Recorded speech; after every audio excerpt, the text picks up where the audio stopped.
लो जी, मोहम्मद सलीम अतारी ਤੁਹਾਨੂੰ नुस्खा दसन लगा फी सबीलिल्लाह राहे खुदा। कदी याद करोगे मैनू ना डॉक्टरां ने मैनू खुद डॉक्टरां ने ऑपरेशन दसे सी ਇਹਦੇ ਵਿੱਚ जी काला मोतिया ते चिट्टा मोतिया शुरू हो रहा है, जे कच्चा है तो तुसी ਇਹਦਾ इलाज कराओ। कच्चा होवे पक्का होवे ਤੁਹਾਨੂੰ नुस्खा दसने अलहमदुलिल्लाह अल्लाह के हुक्म नाल ਤੁਹਾਨੂੰ डॉक्टर कोल जाण दी लोड़ कोई नहीं, ना कोई लेंस पवाउण दी लोड़ है, ना कोई ਤੁਹਾਨੂੰ ऑपरेशन कराउण दी लोड़ है। ਤੁਹਾਡੀ ਅੱਖਾਂ ਦੇ पट्ठे और मोतिया शोतिया ऐ साफ करेगा जिवें धोबी कपड़े नूं धोंदा। चीज़ां भाजी लैणियां ने तुसी चार। पहली चीज़ लैनी है तुसी शहद खालस होवे, पर खंड ना खोरी होवे, छोटा होवे वड्डा होवे, शहद होवे खालस एक चमची। एक चमची तुसी अल्लाह वाले लैनी है अदरक दा पानी, अदरक दा जूस कढ लेना कुट के। तीसरी चीज़ नींबू दा पानी, जूस कढ लेना, बी ना विच होवे ओहदा भी पुण के पानी कढ लेना एक चमची। चौथा जनाब सफेद गंढा, वो तुसी लै लेना वा किते मतलब मंडी दे विचों गंढियां दे विचों लभ के लैना सफेद है, दूजा गंढा नहीं लैना। सफेद दा रस एक चमची।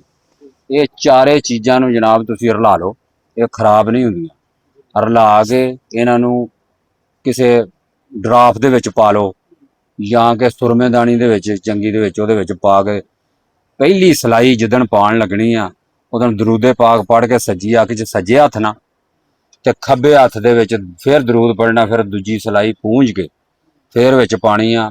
ऐस अख दी जूठी सलाई ऐस अख च ना पवे। जिन्नी बार पाना पानी लागे रख लेना, उन्होंने साफ कर लेना। इधरली दरूद पढ़ के इधर पा लिया, सलाई धो ली, फिर सलाई धो के फिर वो डोब के फिर दूजी सलाई इधर पानी। लो जी 7 सलाइयां पा लो। अल्लाह मेरे दे हुक्म दे नाल सोहने दरूद नबी दे सदके ना तुहाडी जी अख दे विच जाके रिपोर्ट करा लियो, एक्सरे करा लियो, जो मर्जी करा लियो। जे तुहानू कोई मोतिया दस जाए तो मैनू फड़ लियो। मेरा नाम जी मोहम्मद सलीम अतारी, मोहरियां दा दम करना। फीस भी लीला, फीस भी लीला, दवाई दे पैसे लईदे आ। ते एक भाई हुणी कहंदे सी कि एक सदका जारिया वीडियो बना के लोग बेचारे जिहड़े ऑपरेशन तो मजबूर ने, जिहड़े ऑपरेशन भी नहीं करा सकते।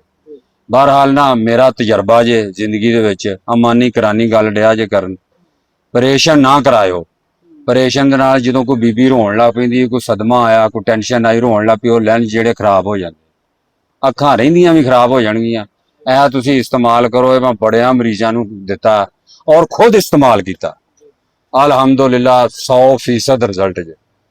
जीवन सिटी दे विच मैं रहिंदा जी, मोहम्मद सलीम अतारी, मोहरियां दा दम करना वा। मेरियां फ्लैक्सां भी लगियां ते जिन्हों किसी नूं बीबी नूं, भैन नूं, मेरे भरा नूं, किसी बजुर्ग नूं मोहरियां दी तकलीफ होवे 5 मिनट दे विच ठीक।